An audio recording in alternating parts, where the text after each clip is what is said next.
પોરબંદરના શહેરી વિસ્તારમાં દીપડાના આંટા ફેરા વધી રહ્યા છે, જેમાં ગત રાતે દીપડો રાજીવનગર વિસ્તારમાં દેખાયો હતો, ત્યારે વન વિભાગ દ્વારા પગલાં લેવામાં આવે તેવી માંગ ઉઠી રહી છે। પોરબંદરના શહેરી વિસ્તારમાં દીપડાની અવરજવર વધી રહી છે। થોડા દિવસો પહેલા જુરીબાગ અને ચોપાટી નજીકના વિસ્તારોમાં દીપડો દેખાયો હતો, જે સીસીટીવી કેમેરામાં પણ કેદ થયો હતો। જોકે તેમ છતાં દીપડાને પકડી પાડવામાં વન વિભાગને સફળતા મળી નથી। ત્યારબાદ ગઈ રાત્રે દીપડો રાજીવનગર વિસ્તારમાં દેખાયો હતો, જેને લઈ મોટી સંખ્યામાં કૂતરાઓ એકત્રિત થઈ ગયા હતા।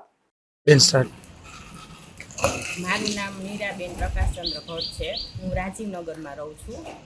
કાલ રાતના 2 વાગે એકદમ કૂતરા ભસતા હતા, એટલે હું બહાર નીકળીને જોયું તો ઘણા કૂતરા ભસતા હતા।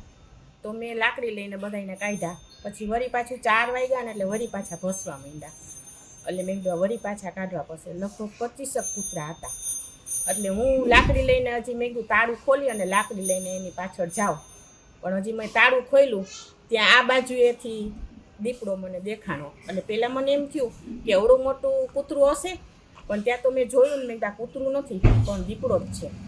એટલે મેં પછી 6:30 વાગે હરભમભાઈને મેસેજ કર્યો કે મેં 4:30 વાગે અહીંયા દીપડાને જોયો છે, તો તમે વન વિભાગને જાણ કરી હોય તો કરી દેજો। એટલે હરભમભાઈએ પછી મને ફોન આવ્યો હરભમભાઈનો કે તમે દેખો તો? એટલે મેં કીધું હા, અહીંથી નીકળો નહીં કંઈ હું દેખો તો। એટલે હરભમભાઈએ હવે વન વિભાગને જાણ કરી છે। આ અંગે સ્થાનિકોએ ત્યાંના આગેવાન અરભમભાઈને જાણ કરતા અરભમભાઈએ વન વિભાગને જાણ કરી હતી।